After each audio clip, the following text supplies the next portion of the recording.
ত্রয়োদশ জাতীয় সংসদ নির্বাচনের ভোট গ্রহণ শেষ হতে আর মাত্র 1 ঘন্টা বাকি। আমরা ঢাকা 16 আসনের বিভিন্ন কেন্দ্র সারাদিন ঘুরে দেখেছি। কিছু কেন্দ্রে ভোটার উপস্থিতি কম, কিছু কেন্দ্রে বেশি ছিল। ঠিক এই মুহূর্তে যে কেন্দ্রটিতে দাঁড়িয়ে আছে এটি 16 আসনের 29 নাম্বার কেন্দ্র এবং শহীদ জিয়া মহিলা কলেজ এই কেন্দ্রটির নাম। এখানে টোটাল 4টি কেন্দ্র রয়েছে, 4টি কেন্দ্রে সর্বমোট 27টি বুথ রয়েছে এবং ভোটার রয়েছে এখানে 14,274 জন। একটু জানিয়ে রাখতে চাই যে কত পার্সেন্ট ভোট এখানে কাস্ট হয়েছে এবং কতজন মানুষ এখানে ভোট দিয়েছেন। এখানে 4টি কেন্দ্র রয়েছে, যেমনটি বলছিলাম, 2টি মহিলা কেন্দ্র এবং 2টি পুরুষ ভোট গ্রহণ কেন্দ্র। এই 4টি কেন্দ্রে সর্বমোট ভোট কাস্ট হয়েছে 5,719টি ভোট, যা শতকরার হিসেবে 45%। দর্শক, আমরা আমাদের পিছনে এখনও অপেক্ষমান দেখছি কিছু নারী, তারা ভোট দেওয়ার জন্য অপেক্ষায় রয়েছেন।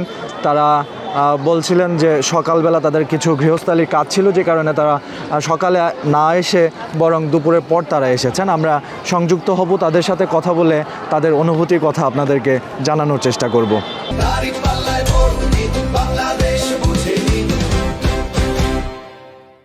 সকালে ঘরের কাজ করেছি, টিভি দেখেছি, পরিবেশ ভালো দেখেছি, মনে হয়েছে ভোট দেওয়া যায়, তারপর ভোট দিতে আসছি। কেমন লাগলো ভোট দিয়ে? আলহামদুলিল্লাহ, জীবনে প্রথম ভোট দিলাম। জি, আমার প্রথম ভোট আজকে। কেমন লাগছে? এই ভালো অনুভূতি হচ্ছে, তবে আমার আগের বারও একবার ভোট দেওয়ার এক্সপিরিয়েন্স আছে, আমি শেয়ার করতে যাচ্ছি। আমি ডাকসুতে ভোট দিয়েছিলাম, আমি ঢাকা বিশ্ববিদ্যালয়ের একজন ছাত্রী।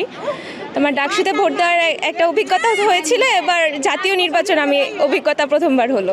ডাকসুর এক্সপেরিয়েন্স বেশি ভালো ছিল না জাতীয় নির্বাচনে? ডাকসুর অ্যাকচুয়ালি দুইটাই আমার ভিন্ন রকমের অভিজ্ঞতা গিয়েছে। ডাকসুতে একরকম আমার হলে আমার নির্বাচনে আমি ভোট দিয়েছিলাম, এবার আমি নিজের এলাকাতে দিচ্ছি, অন্যরকম দুইটাই।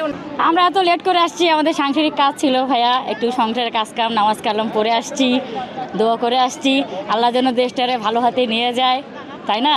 আমাদের সুষ্ঠু সমাজ, সুষ্ঠু বাংলাদেশ, আমাদের সুন্দর বাংলাদেশ দরকার।